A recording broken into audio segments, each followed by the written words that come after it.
بسم الله الرحمن الرحيم.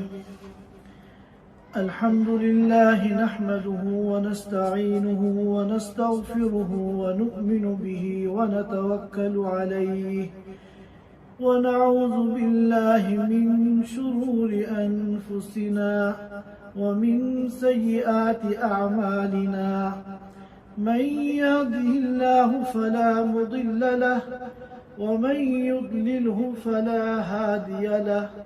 ونشهد أن لا إله إلا الله وحده لا شريك له،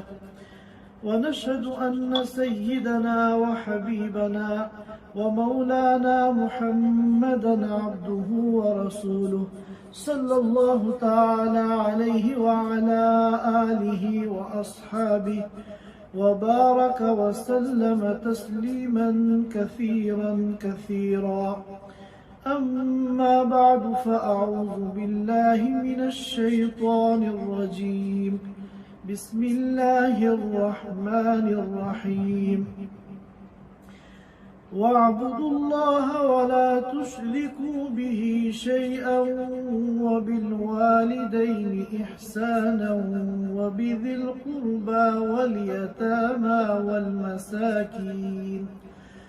والمساكين والجار ذي القربى والجار الجنب والصاحب بالجنب وابن السبيل وما ملكت أيمانكم،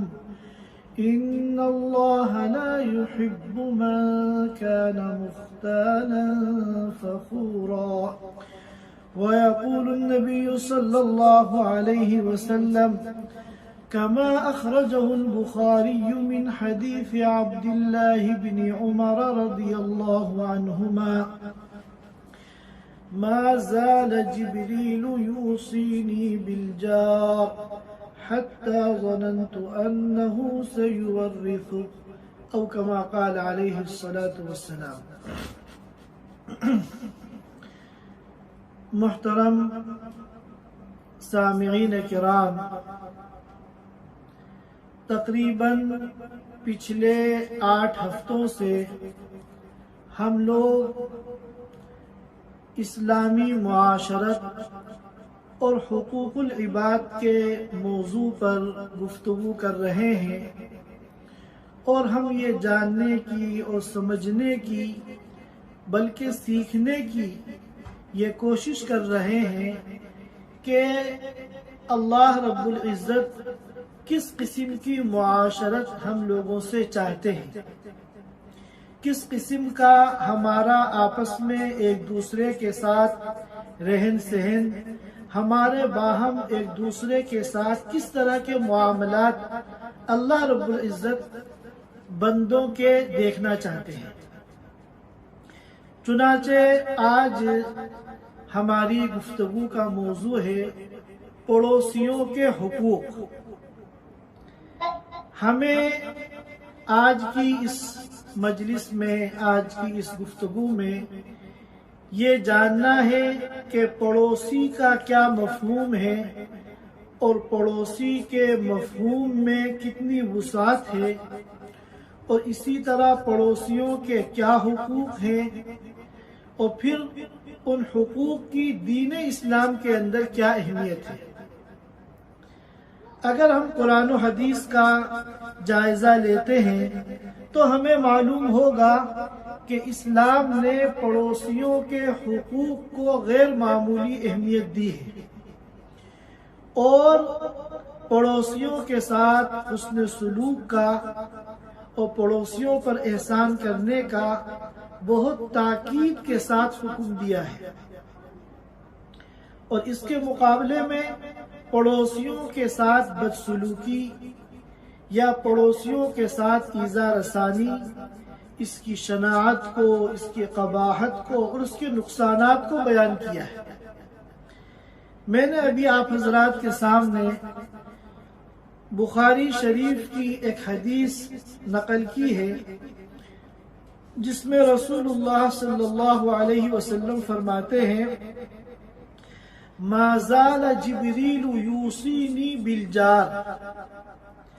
کہ برابر جبریل امین مجھے وصیت کرتے رہے پڑوسیوں کے حق کے بارے میں، اور مسلسل تاکید کے ساتھ پڑوسیوں کے بارے میں حسن سلوک کا اس طرح حکم دیا گیا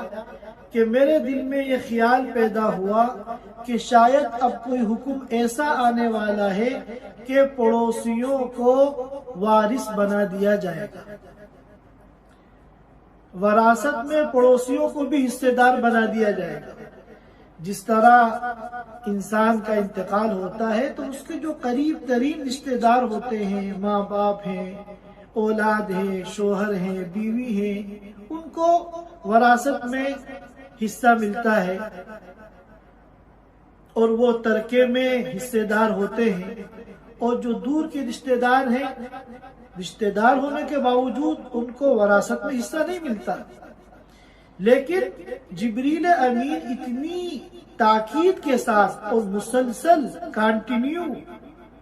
پڑوسیوں کے حقوق کے بارے میں مجھے بتاتے رہے کہ میرے دل میں یہ خیال آ گیا کہ شاید پڑوسیوں کو اب ترکے میں وارث بنا دیا جائے گا۔ اور اسی طرح ایک روایت ہے جو عبداللہ ابن عمر رضی اللہ تعالیٰ عنہ سے مروی ہے، صحیح البخاری اور صحیح مسلم کے اندر مذکور ہے کہ اللہ کے رسول صلی اللہ علیہ وسلم نے فرمایا،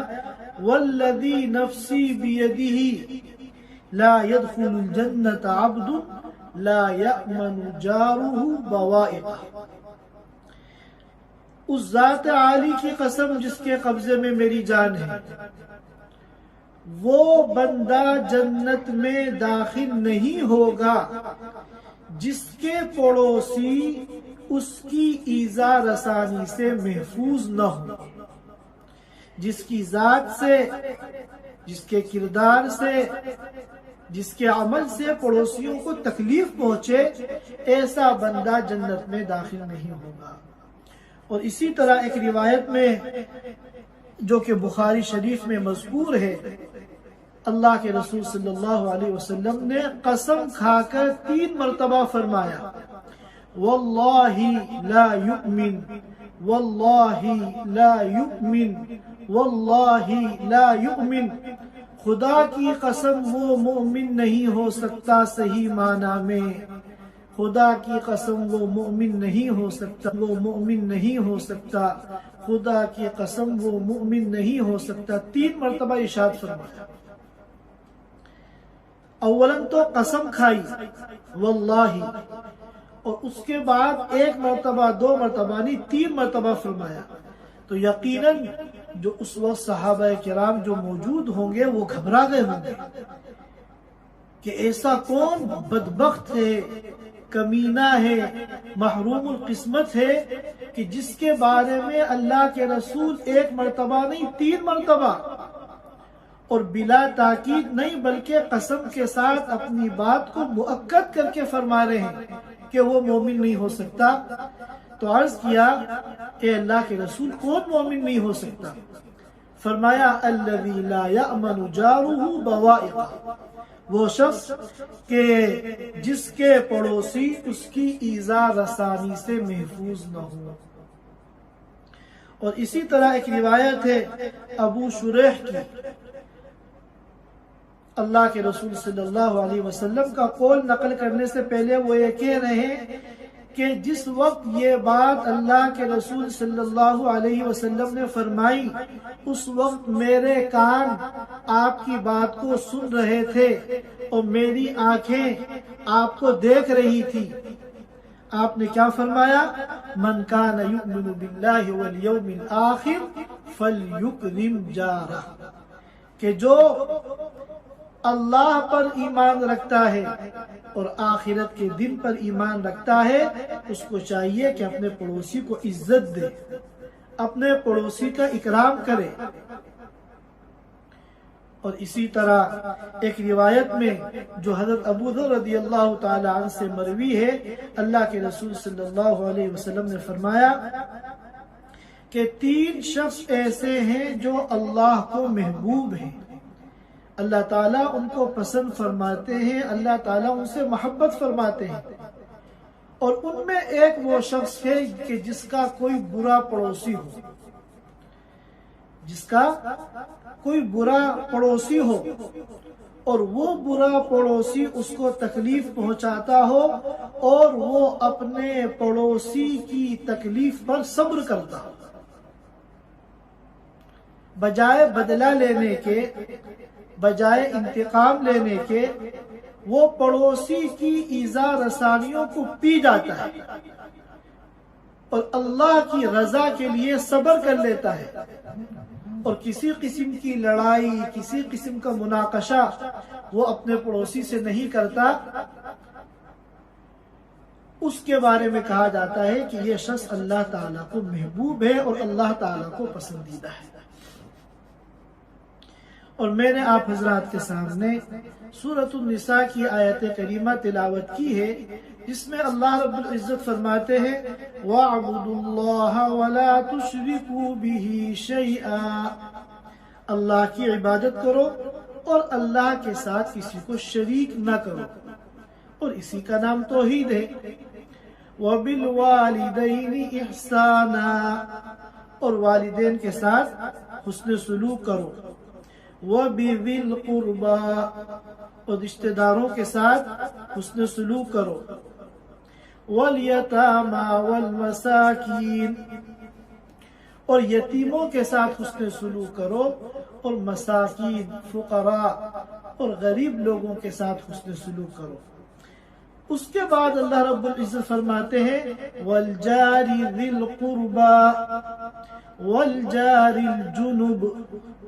وَالصَّاحِبِ بِالْجَنبِ وَابْنِ السَّبِيلِ، کہ اپنے پڑوسیوں کے ساتھ حسن سلوک کرو، پڑوسیوں پر احسان کرو، ان کے ساتھ نیکیوں والا معاملہ کرو۔ یہاں اللہ رب العزت نے پڑوسیوں کی 3 قسمیں بیان کی ہیں، ہمیں بہت توجہ کے ساتھ اور بہت دھیان کے ساتھ ان 3 قسموں کو سمجھنا ہے۔ پہلے نمبر پہ فرمایا الجاری ذی القربا، دوسرے نمبر پہ فرمایا الجاری الجنوب، اور تیسرے نمبر پہ فرمایا والصاحب بالجنب۔ پڑوسی کی یہ 3 قسمیں اللہ رب العزت نے جو اس آیت کریمہ میں بیان فرمائی ہیں، ہمیں بہت دھیان کے ساتھ ان 3 قسموں کو سمجھنا ہے۔ سب سے پہلے ہم الجاری ذی القربا اور الجاری الجنوب ان دونوں کو سمجھتے ہیں۔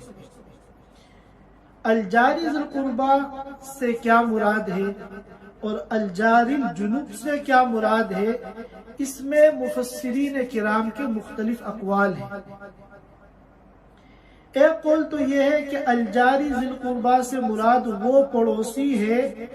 جس کا مکان آپ کے مکان سے بالکل ملا ہوا ہو، یعنی بالکل متصل ہو، دونوں کی دیوار ایک ہو، یا دونوں کی دیواریں الگ الگ ہیں مگر بالکل ملی ہوئی۔ اور الجاری الجنوب سے مراد وہ پڑوسی ہیں جو جن کی دیوار آپ کی دیوار سے ملی ہوئی تو نہیں ہے، لیکن وہ آپ کے آس پاس میں ان کے مکانات ہیں۔ اور یہاں رک کر ہم ایک بات اور سمجھ لیں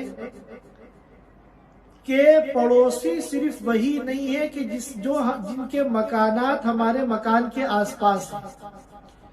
بلکہ ہماری کسی مارکیٹ میں، کسی بازار میں اگر دکان ہے تو ہمارے آس پاس جو دوسری دکانیں ہیں وہ بھی ہمارے پڑوسی ہیں۔ اسی طرح ہمارا کھیت ہے تو ہمارے کھیت کے آس پاس جو دوسرے کھیت ہیں وہ بھی ہمارے پڑوسی ہیں۔ تو پڑوسی صرف مکان ہی میں نہیں ہوتا ہے، بلکہ دکان میں بھی پڑوسی ہوگا، کھیت میں بھی پڑوسی ہوگا۔ ایک قول تو یہ ہے۔ دوسرا قول یہ ہے کہ الجاری ذی القربا سے مراد وہ پڑوسی ہے جو مسلمان ہو، اور الجاری الجنوب سے مراد وہ پڑوسی ہے جو غیر مسلم ہو۔ لہذا ہمیں یہ بھی سمجھنا چاہیے کہ پڑوسیوں کے بارے میں جب قرآن و حدیث میں کوئی حکم آتا ہے تو اس کا تعلق تمام پڑوسیوں سے ہوتا ہے، خواہ وہ مسلمان ہو یا غیر مسلم۔ پڑوسیوں کے حقوق سب کے لیے ہیں۔ پڑوسیوں کے حقوق کے باب میں مسلم اور غیر مسلم کا کوئی امتیاز نہیں۔ جس طرح ایک مسلمان پڑوسی ہمارے حسن سلوک کا مستحق ہے، اسی طرح اگر ہماری پڑوس میں کوئی یہودی ہے، عیسائی ہے، ہندو ہے، مجوسی ہے، کوئی بھی غیر مسلم ہے، سب ہمارے حسن سلوک اور ہمارے احسان کے مستحق ہیں ایک پڑوسی ہونے کی حیثیت سے۔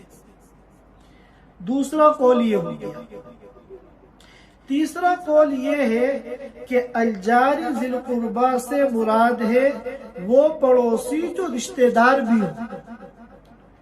اور الجار الجنوب سے مراد وہ پڑوسی ہے جو رشتہ دار نہ ہو۔ تو ظاہر ہے کہ جو رشتہ دار پڑوسی ہے اس کا حق ڈبل ہو گیا، پڑوسی کے حقوق بھی اسے حاصل ہے اور رشتہ داری کے جو حقوق ہیں وہ بھی اسے حاصل ہے، کیونکہ اسی آیت کریمہ میں چند الفاظ قبل وہ بھی ذی القربہ بھی آیا ہے۔ اور جو ایسے پڑوسی ہیں جن سے کوئی رشتہ داری نہیں ہے، وہ اجنبی ہیں، تو ان کا سنگل حق ہے کہ صرف پڑوسی کے جو حقوق ہیں وہ ان کو حاصل ہوں گے۔ یہ جو تیسرا قول ہے، حافظ ابن حجر عسقلانی رحمۃ اللہ علیہ نے فرمایا وَعَلَيْهِ الْأَكْثَرُ، امت کی اکثریت اور امت کی میجورٹی اسی قول کو اختیار کرتی ہے۔ معلوم ہوا کہ یہ جمہور کا قول ہے، اور تمام صحابہ کرام میں جو رئیس المفسرین عبداللہ ابن عباس رضی اللہ تعالی عنہ ہیں، یہ قول ان کی طرف منسوب ہے۔ لہٰذا ان تینوں اقوال میں جو سب سے راجح قول ہے وہ یہ ہے کہ الجار ذی القربہ سے مراد وہ پڑوسی ہے جو رشتہ دار بھی ہو، اور الجار الجنوب سے مراد وہ پڑوسی ہے جو صرف پڑوسی ہو، رشتہ دار نہ ہو۔ اب ان دو قسموں کے سمجھنے کے بعد تیسری قسم پر ہم آتے ہیں، وَالصَّاحِبِ بِالْجَنْبِ۔ یہ الصاحب بالجنب جو ہے، جنب کے معنی آتے ہیں بغل کے، اور الصاحب بالجنب کا اگر آپ لفظی ترجمہ کریں تو بغل کا ساتھی جو ہمارے دائیں بائیں ہوتے ہیں، اور اگر ہم مرادی ترجمہ کریں تو اس کا مرادی ترجمہ ہوگا تھوڑی دیر کا ساتھی۔ تو ایک تو حقیقی پڑوسی ہیں جن کا مکان، جن کی دکان یا جن کا کھیت وغیرہ ہم سے ملا ہوا ہے یا ہمارے آس پاس ہے، اور دوسرے اور تیسرے نمبر پہ الصاحب بالجنب، یہ حقیقت میں تو پڑوسی نہیں ہے، ان کو عرف میں پڑوسی نہیں کہا جاتا، لیکن جو تھوڑی دیر کے ساتھی ہوتے ہیں وہ بھی ہمارے پڑوسی ہیں، ان کے بارے میں بھی کہا جا رہا ہے کہ ان کے ساتھ بھی حسن سلوک کرو۔ اب تھوڑی دیر کا ساتھی، مثال کے طور پر آپ بس میں سفر کر رہے ہیں، آپ ٹرین میں سفر کر رہے ہیں، آپ ہوائی جہاز میں سفر کر رہے ہیں، تو آپ کے برابر میں جس کی سیٹ ہے اور آپ کے دائیں بائیں جو لوگ بیٹھے ہوئے ہیں آپ کے آس پاس، یہ آپ کے کیا ہیں؟ الصاحب بالجنب، تھوڑی دیر کے ساتھی۔ کیونکہ حقیقی پڑوسی تو وہ ہوتا ہے جو مستقل ساتھ ہوتا ہے، اس کا مکان، دکان یا کھیت ہمارے برابر میں ہے، اور یہ جو سفر وغیرہ کے دوران کسی کا ساتھ ہوتا ہے تو یہ بھی گویا کہ تھوڑی دیر کے لیے آپ کا پڑوسی ہے۔ لہذا پڑوسیوں کے ساتھ جس طرح حسن سلوک کا حکم دیا جا رہا ہے، ان کے ساتھ بھی حسن سلوک کا حکم دیا جا رہا ہے۔ اسی طرح آپ کے دوست احباب ہیں، آپ کے متعلقین ہیں جن کے ساتھ آپ کا اٹھنا بیٹھنا ہوتا ہے، تو گرچہ وہ اٹھنا بیٹھنا تھوڑا بہت ہوتا ہے، کبھی کبھار ہوتا ہے، تو جب بھی ان کے ساتھ اٹھنا بیٹھنا ہو، تھوڑی بہت دیر کا ان کا ساتھ ہو، تو یہ تھوڑی دیر کے آپ کے پڑوسی ہیں۔ قرآن کہہ رہا ہے وَالصَّاحِبِ بِالْجَنْبِ، ان کے ساتھ بھی حسن سلوک کرو۔ اسی طرح آپ کسی یونیورسٹی میں پڑھتے ہیں، کالج میں پڑھتے ہیں، تو جو آپ کے ساتھی آپ کے آس پاس سیٹوں پہ، جن کی سیٹیں آپ کے دائیں بائیں ہیں، یہ بھی کیا ہے آپ کے لیے الصاحب بالجنب، آپ کے بغل کے ساتھی، تھوڑی دیر کے ساتھی۔ اسی طرح آپ کسی آفس میں کام کرتے ہیں، کسی کمپنی میں کام کرتے ہیں، اب آپ کی کرسی کے برابر میں جو دوسرے آپ کے ساتھی ہیں، جو آپ کے دائیں بائیں یا آپ کے آس پاس بیٹھتے ہیں، تو یہ بھی کیا ہے الصاحب بالجنب، یہ بھی ایک قسم کے پڑوسی ہیں۔ قرآن کہہ رہا ہے کہ یہ ہمیشہ کے لیے تو پڑوسی نہیں ہے، کیونکہ ڈیوٹی کے وقت تک یہ آپ کے ساتھ ہے، ڈیوٹی ختم وہ اپنے گھر اور آپ اپنے گھر، لیکن تھوڑی بہت دیر کا جو ساتھ ہے تو گویا کہ یہ بھی تھوڑی بہت دیر کے آپ کے پڑوسی ہے۔ قرآن بہت خوبصورت تعبیر ان تمام لوگوں کے لیے استعمال کر رہا ہے وَالصَّاحِبِ بِالْجَنْبِ۔ تو ایک تو ہوتے ہیں حقیقی پڑوسی، جن کو ہم عرف میں بھی پڑوسی کہتے ہیں، اور ان میں یہ ہے کہ جن کی دیوار ہماری دیوار سے ملی ہوئی ہے، صرف وہ پڑوسی نہیں ہے، بلکہ ان کے علاوہ ہمارے محلے میں اور جو دوسرے مکانات ہیں آس پاس کے، وہ سب ہمارے پڑوسی ہیں۔ حضرت علی رضی اللہ تعالیٰ عنہ فرماتے ہیں کہ آپ کے محلے کی مسجد میں جب اذان ہوتی ہے تو اذان کی آواز جہاں تک جاتی ہے وہ سب آپ کے پڑوسی ہیں۔ آپ کے محلے کی مسجد میں جب اذان ہوتی ہے تو اذان کی آواز جہاں تک جاتی ہے وہ سب آپ کے پڑوسی ہیں۔ اور ام المومنین حضرت عائشہ رضی اللہ تعالی عنہ فرماتی ہے کہ آپ کے چاروں جانب 40 مکانات آپ کے پڑوسی ہیں۔ 40 مکان آپ کے آگے، 40 مکان آپ کے پیچھے، اور 40 مکان آپ کی دائیں جانب، اور 40 مکان آپ کی بائیں جانب۔ یہ پورا جو ایریا ہے یہ سب آپ کے پڑوسی ہیں۔ اور ظاہر ہے کہ حضرت عائشہ رضی اللہ تعالی عنہا نے جس دور میں یہ بات کہی ہوگی اس دور میں یہی 4 جانب ان کے ذہن میں ہوں گے، لیکن آج کے دور میں اگر ہم دیکھیں تو 4 کے بجائے 6 جانب ہیں، 40 مکان اوپر اور 40 مکان نیچے۔ اس دور میں تو بڑی بڑی بلڈنگیں نہیں ہوتی تھی۔ آج اگر مثال کے طور پہ کوئی 40 منزلہ عمارت ہے جو دنیا میں سینکڑوں ہیں، تو آپ فرسٹ فلور پہ اگر رہتے ہیں تو 40 مکان اوپر یہ بھی آپ کے پڑوسی ہوئے۔ آپ ٹاپ فلور پہ اگر رہتے ہیں تو 40 مکان نیچے یہ بھی آپ کے پڑوسی ہوئے۔ تو پڑوسی جو ہے صرف وہی نہیں ہے جن کی دیوار آپ کی دیوار سے ملی ہوئی ہو، بلکہ حضرت علی کے قول کے مطابق جہاں تک اذان کی آواز جا رہی ہے، حضرت عائشہ کے قول کے مطابق 40 مکان ہر طرف سے آپ کے پڑوسی ہیں۔ بس یہ ہے کہ جتنے قریب ہوں گے اتنا حق زیادہ ہوگا، یہاں تک کہ جس کا دروازہ آپ کے دروازے کے سب سے زیادہ قریب ہے اس کا حق سب سے زیادہ ہے۔ حدیث پاک میں آتا ہے، اللہ کے رسول صلی اللہ علیہ وسلم فرمایا اقربہم بابن، کہ جس کا دروازہ آپ کے دروازے کے سب سے زیادہ قریب ہے وہ آپ کے حسن سلوک کا سب سے زیادہ مستحق ہے۔ تو پڑوسیوں کے حدود تو دور تک ہے، مگر جو جتنا قریب ہوتا جائے گا اس کا حق بڑھتا چلا جائے گا، یہاں تک کہ جس کا دروازہ بالکل آپ کے دروازے کے قریب ہے وہ سب سے زیادہ آپ کے حسن سلوک کا مستحق ہوگا۔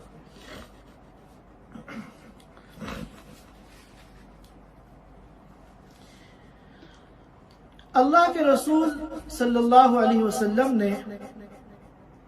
پڑوسیوں کے ان حقوق کی بہت تاکید فرمائی اور کس طرح پڑوسیوں کا حق ادا کرنا ہے، کس طرح پڑوسیوں کو زیادہ سے زیادہ آرام پہنچانا ہے، اور کس طرح پڑوسی کی ایذا رسانی سے، اس کو تکلیف پہنچانے سے بچنا ہے، اس کے چند نمونے بھی پیش اللہ کے رسول صلی اللہ علیہ وسلم نے ہمیں بتائے۔ مثال کے طور پہ ایک حدیث میں آتا ہے کہ کوئی پڑوسن اپنے پڑوسن کے ہدیے کی تحقیر نہ کرے۔ آپ باحیثیت ہیں، اچھا کھاتے پیتے ہیں، لیکن آپ کے پڑوس میں کوئی غریب ہے تو وہ اپنی حیثیت سے کوئی ہدیہ اگر لا رہا ہے تو آپ اس کی ہدیے کی ناقدری نہ کریں، بلکہ بشاشت کے ساتھ، خوش دلی کے ساتھ اس کو قبول کریں، اس کا شکریہ ادا کریں۔ حدیث میں آتا ہے کہ وَلَوْ فِرْسَنَ شَاةٍ، چاہے جو ہدیہ پڑوسن نے بھیجا ہے وہ ایک بکری کا پایا ہو، اور ایک روایت میں لفظ محرقن، بکری کا جلا ہوا پایا ہو۔ اتنا معمولی سا بھی گفٹ اور ہدیہ اگر پڑوس سے آیا ہے تو آپ اس کی قدر کریں۔ اور اسی طرح ایک حدیث میں آتا ہے کہ کہا گیا ہے کہ آپ کے بچے اس طرح پھل وغیرہ کھانے کی چیزیں لے کے باہر نہ جائیں کہ باہر اگر آپ کے غریب پڑوسی ہیں اور ان کے بچے یہ دیکھیں گے اور ان کی حیثیت وہ چیز کھانے کی نہیں ہے تو ان کے دل میں حسرت پیدا ہوگی۔ وہ بچے بھی انسان ہیں، اچھا کھانے کا ان کا بھی جی چاہتا ہے، تو ایسے موقع پر اپنے بچوں سے کہیں کہ ایسی کھانے پینے کی چیزیں لے کے باہر نہ جائیں۔ اور اسی طرح کہا گیا ہے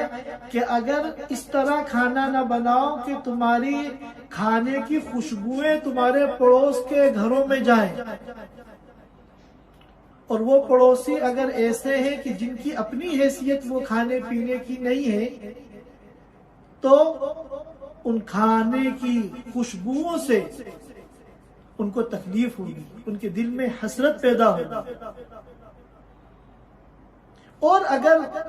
جیسے آج کے دور میں باربیکیو کا فیشن ہے تو اس کی خوشبوئیں جاتی ہیں دور تک، فرمایا کہ اگر ایسا ہو کہ تمہارے کھانے کی خوشبو پڑوس کے گھروں میں بھی جا رہی ہو تو کچھ ان کے یہاں بھی بھیج دو تاکہ ان کا دل نہ ٹوٹے۔ اسی طرح ایک حدیث میں آیا ہے نظفوا افنیتکم، کہ اپنے گھر کے جو باہر کے حصے ہیں ان کو صاف ستھرا رکھو۔ آپ کے گھر کا اندر صاف ہے یا ستھرا ہے تو آپ کی اپنی پرابلم ہے، لیکن آپ کے گھر کے باہر کا جو حصہ ہے جو آپ کے گھر کی حدود میں آتا ہے، وہاں اگر آپ کوڑے کا ڈھیر لگا دیں گے اور آپ کے پڑوسیوں کو وہاں سے گزرتے ہوئے تکلیف ہوگی تو آپ گنہگار ہوں گے۔ لہذا باہر کے حصے کو خصوصیت کے ساتھ صاف ستھرا رکھو۔ اور اسی طرح ایک حدیث میں آتا ہے کہ وہ شخص مومن نہیں ہے کہ جو خود کھا پی کر سو جائے، جو اپنا پیٹ بھر لے اور اس کا پڑوسی بھوکا ہو۔ اللہ کے رسول فرماتے ہیں کہ یہ مومن کی شان ہے ہی نہیں، جو صحیح معنی میں مومن ہوگا وہ ایسا کر ہی نہیں سکتا۔ اور ایک روایت میں آتا ہے وَهُوَ يَعْلَمُ بِهِ، یعنی اس کو پتہ چل جائے کہ میرے گھر کے برابر میں جو پڑوسی ہیں وہ پڑوسی جو ہیں بھوکے ہیں، غریب ہیں، نادار ہیں، ان کے پاس کھانے کو نہیں ہے، تو وہ بھوکے ہوں اور آپ پیٹ بھر کے کھائیں، یہ کسی ایمان والے کی شان نہیں۔ اسی طرح اللہ کے رسول صلی اللہ علیہ وسلم کی سیرت کو جو اللہ کے نیک بندے فالو کرتے ہیں اور اللہ کے رسول صلی اللہ علیہ وسلم کے نقش قدم پہ چلتے ہیں، وہ بھی اپنے پڑوسیوں کے حقوق کی ادائیگی میں کبھی کمی اور کوتاہی نہیں کرتے۔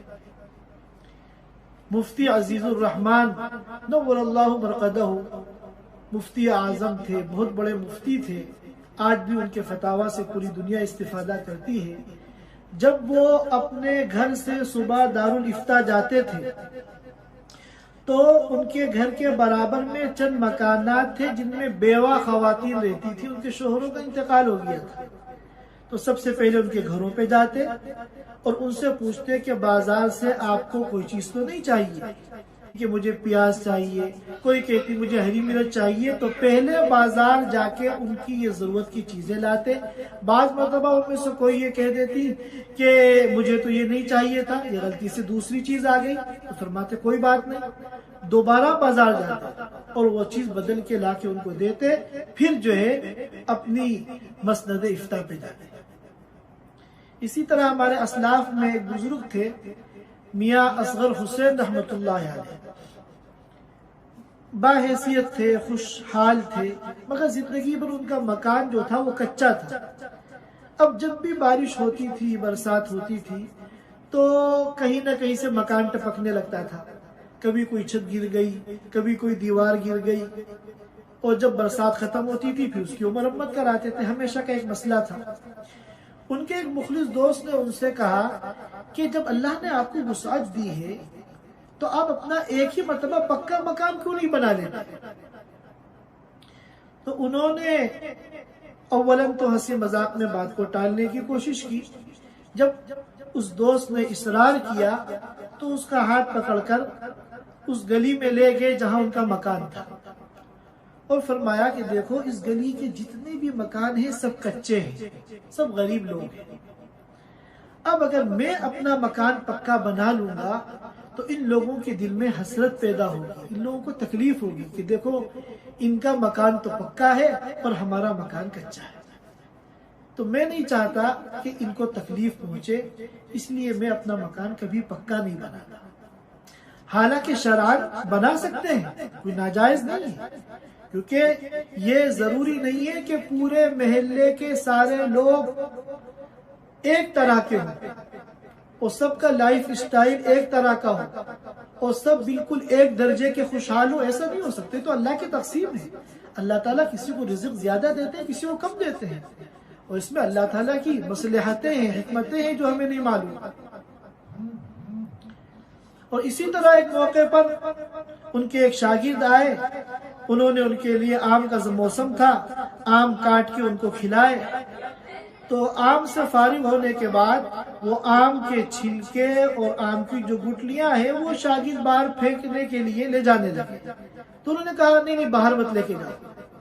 کیوں؟ اس لیے کہ جب تم یہ آم کے چھلکے اور یہ گٹلیاں باہر جا کے کوڑے پہ پھینکو گے تو ہمارے محلے کے جو غریب بچے ہیں ممکن ہے ان میں سے کوئی ایسا ہو کہ آم کھانے کا جی چاہے اور ان کے پاس آم کھانے کی حیثیت نہ ہو، موقع نہ ہو، تو ان کو تکلیف ہوگی، ان کے دل کے اندر حسرت پیدا ہوگی۔ لہذا میں کبھی اپنے پھل وغیرہ کے چھلکے باہر کوڑے پہ نہیں پھینکتا ہوں، گھر ہی میں جو بکریاں ہیں ان کو کھلا دیتا ہوں۔ اسی طرح ایک صاحب نے ایک واقعہ لکھا کہ مدینہ منورہ میں ایک دکاندار کے پاس گئے، ایک پرانا بازار تھا، وہاں دکاندار کے پاس گئے، وہاں ایک کپڑا پسند کیا اور وہ تھان انہوں نے قیمت معلوم کی، قیمت مناسب لگی تو دکاندار سے کہا ٹھیک ہے یہ آپ تھان مجھے دے دیجیے۔ اس دکاندار نے کہا نہیں، یہی تھان اسی قیمت پہ جو سامنے دکان ہے وہاں بھی مل رہا ہے۔ تو انہوں نے کہا میں آپ سے معاملہ کر رہا ہوں، میں آپ سے لے رہا ہوں، آپ مجھے کسی دوسری دکان پہ کیوں بھیج رہے ہیں؟ تو اس دکاندار نے کہا کہ دیکھیے میرے پاس صبح سے 8-10 گاہک آ چکے ہیں، لیکن میرے سامنے جو یہ دکان ہے میں صبح سے دیکھ رہا ہوں اس کے پاس کوئی گاہک نہیں آیا، یہ صبح سے گاہکوں کا راستہ دیکھ رہا ہے، ایک گاہک بھی اس کے پاس نہیں آیا، تو میں یہ چاہتا ہوں کہ آپ بجائے میں مجھ سے خریدنے کے آپ اس کے پاس سے خرید لیں تاکہ میرا جو یہ پڑوسی ہے اس کی بھی کچھ بکری ہو جائے۔ اور ابھی چند دن پہلے میں نے ایک پوسٹ دیکھی، سیریا کے ایک ریسٹورنٹ کا فوٹو تھا جس کا دروازہ بند تھا اور دروازے کے اوپر ایک پوسٹر لگا ہوا تھا، اس پوسٹر پر عربی میں بھی عبارت تھی اور انگلش میں بھی عبارت تھی، اور اس میں یہ لکھا ہوا تھا کہ آج ہمارے ریسٹورنٹ کے برابر میں ایک نیا ریسٹورنٹ کھل رہا ہے لہذا اپنے اس نئے پڑوسی کے احترام میں آج ہم اپنا ریسٹورینٹ بند رکھیں گے، اور اپنے گاہکوں سے ہماری یہ درخواست ہے کہ آج ہمارے پڑوس میں جو نیا ریسٹورینٹ ہے آپ لوگ وہاں جائیں اور وہاں کھانا کھائیں، تاکہ ان کی اوپننگ اور ان کا افتتاح جو ہے وہ کامیابی کے ساتھ، اور پھر اپنے پڑوسی ریسٹورینٹ کو ڈھیر ساری دعائیں لکھیں۔ آج ہمارا کیا حال ہے کہ اگر کوئی ہمارے برابر میں ہوٹل کھول لے یا ہماری دکان کے آس پاس اسی جیسی دوسری دکان کھول لے تو ہمیں الجھن ہونے لگتی ہے، اور ہم یہ ڈرنے لگتے ہیں کہ کہیں ہماری آمدنی متاثر نہ ہو جائے،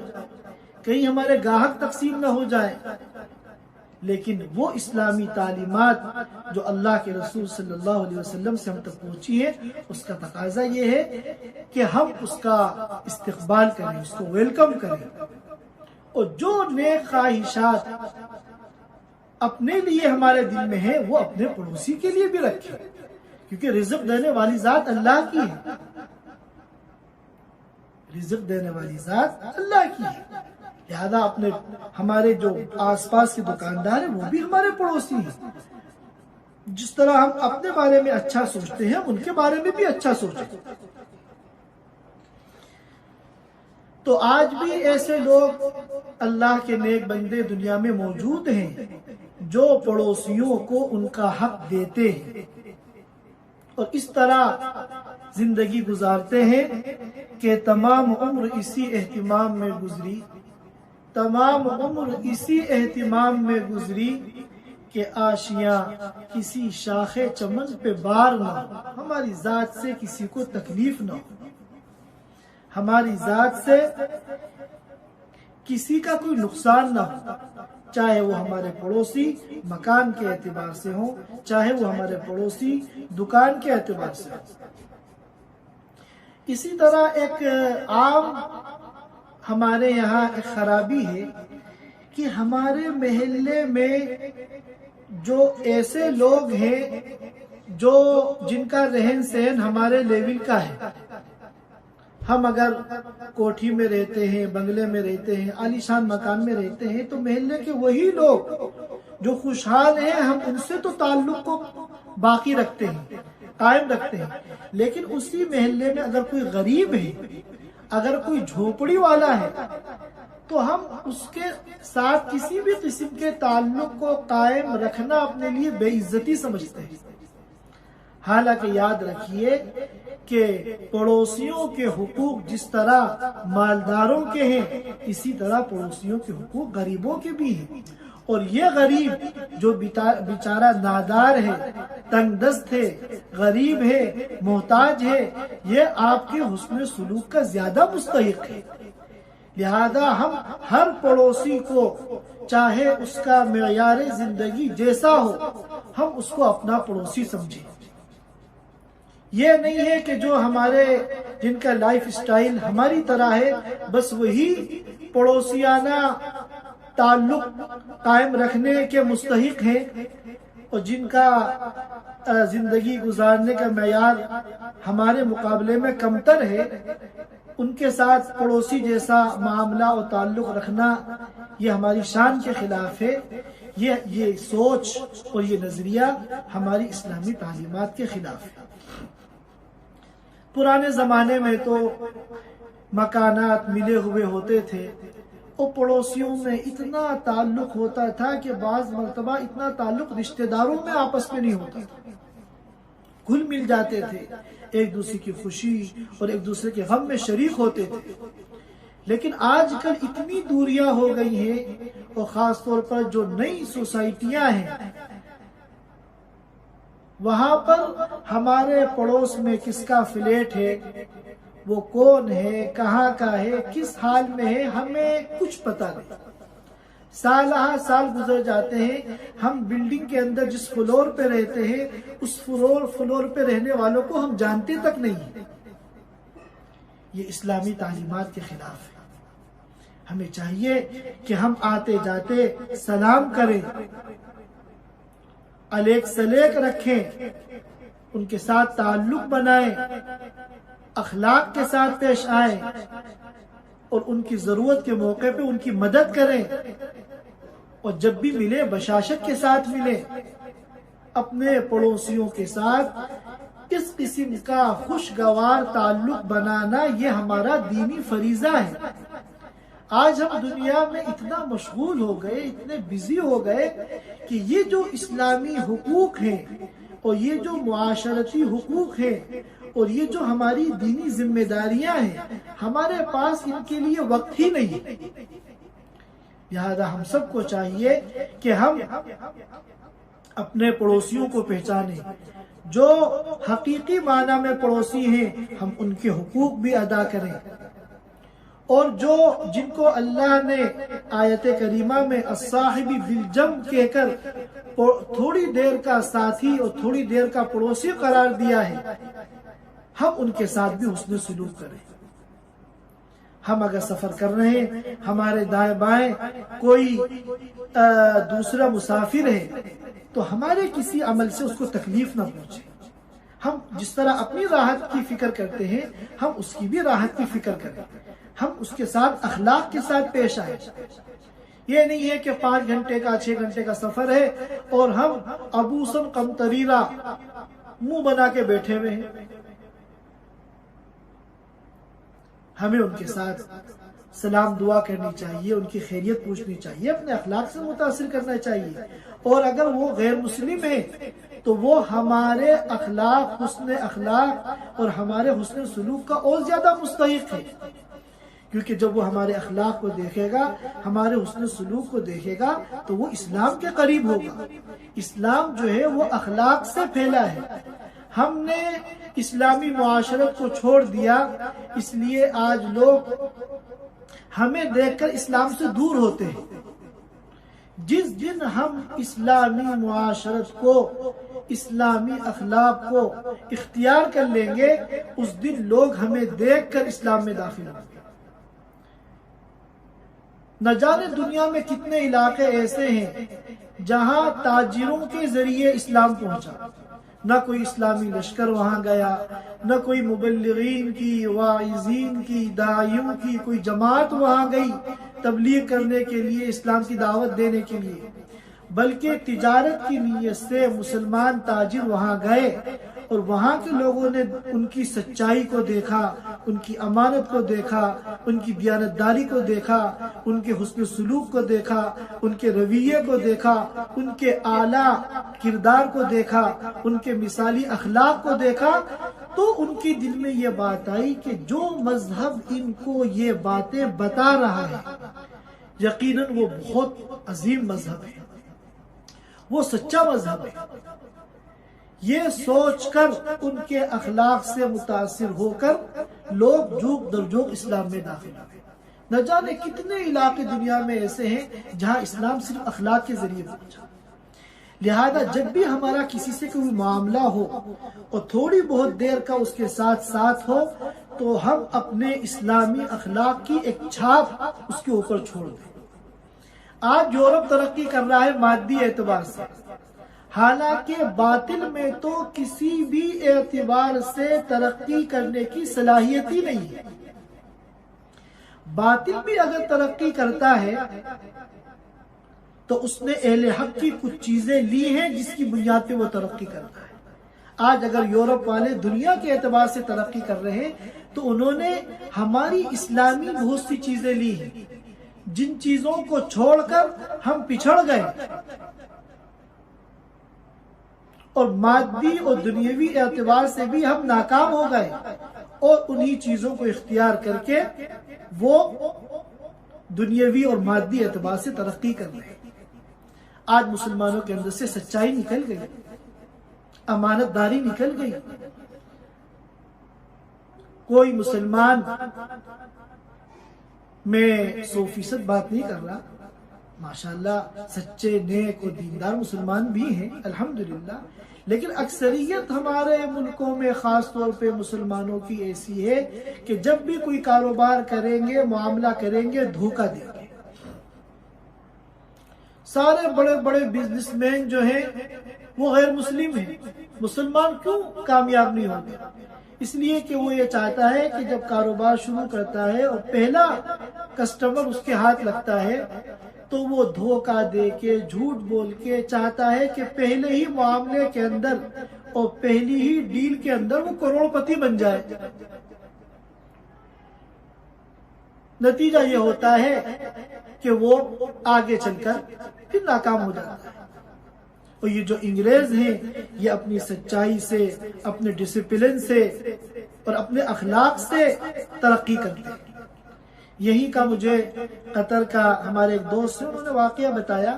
کہ میں نے ایک واشنگ مشین خریدی آن لائن، قطر لیونگ پہ یا مزاد قطر پہ میں نے دیکھی تھی، مجھے ضرورت تھی تو میں نے ان سے رابطہ کیا، تو وہ ایک انگریز فیملی تھی، تو میں فون کر کے وہاں پہنچا اور واشنگ مشین میں نے ان سے لی، وہ انگریز خاتون تھی اور انہوں نے دکھلایا، بالکل چل رہی تھی، صحیح کنڈیشن میں تھی۔ میں وہ لے کے 300 ساڑھے 300 ریال کی وہ لے کر آ گیا۔ آنے کے بعد گھر میں ہم نے استعمال کی، لیکن اللہ کا کرنا 4-5 دن کے بعد وہ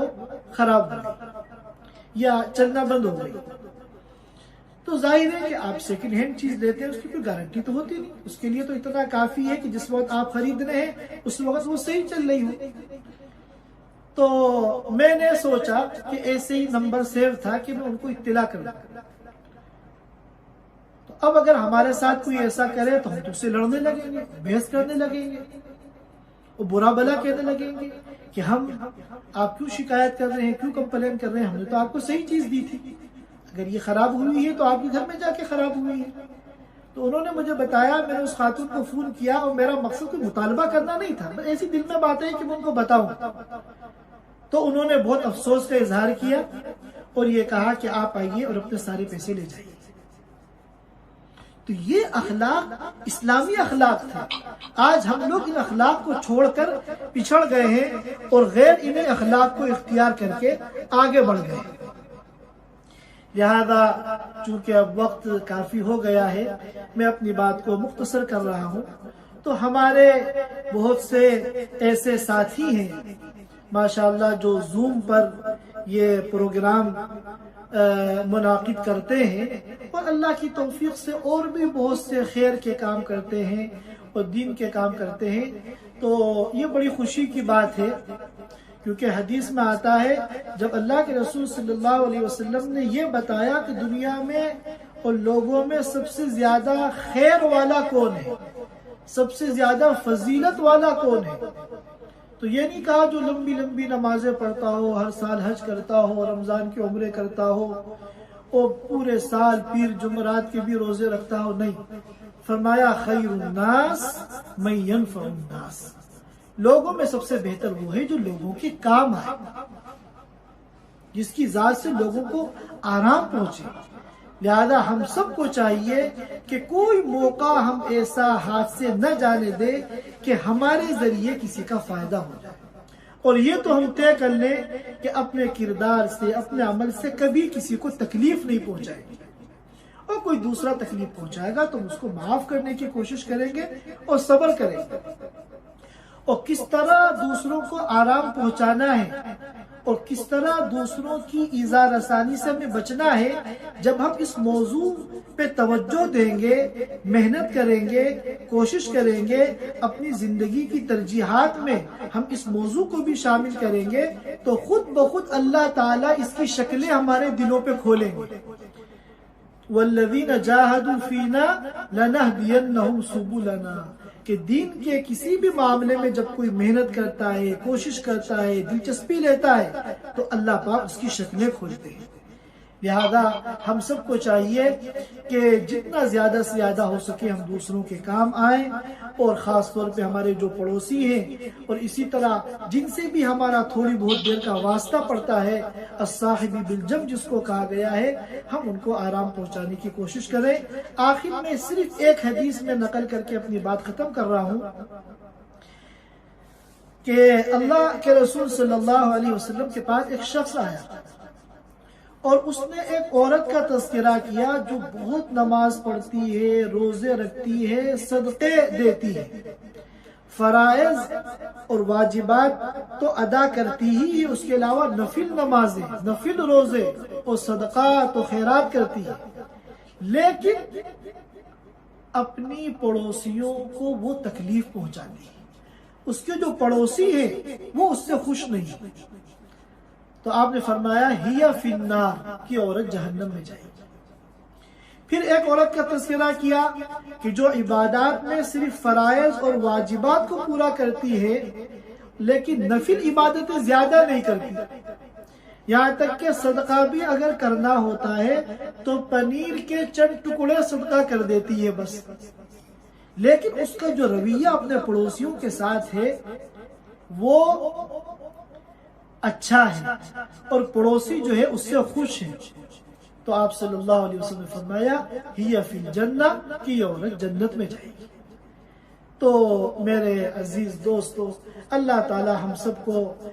کہنے سننے سے زیادہ عمل کرنے کی توفیق عطا فرمائے، اور اللہ اپنے حقوق بھی ادا کرنے کی ہمیں توفیق عطا فرمائے، اور تمام بندوں کے حقوق ادا کرنے کی اللہ پاک ہم سب کو توفیق عطا فرمائے۔ دنیا تو ایک دن ختم ہو جائے گی، موت ہر ایک کی آنی ہے، لیکن ہم لوگ اس طرح زندگی گزاریں کہ اللہ ہم سے راضی ہو، اللہ کی مخلوق ہم سے راضی ہو۔ سبحان اللہ و بحمدہ، سبحانک اللہم و بحمدک، نشہد ان لا الہ الا انت، نستغفرک و نتوب الیک۔ جزاک اللہ خیر مفتی صاحب، جزاک اللہ بہت اچھا۔ جزاک اللہ مولانا، جزاک اللہ خیر۔ یہ ایک بہت ہی انٹچ ٹاپک ہے ایکچولی، جس سے ہم بہت لائٹلی لیتے ہیں، پڑوسیوں کا، لوگ ایک دم اس سے باہر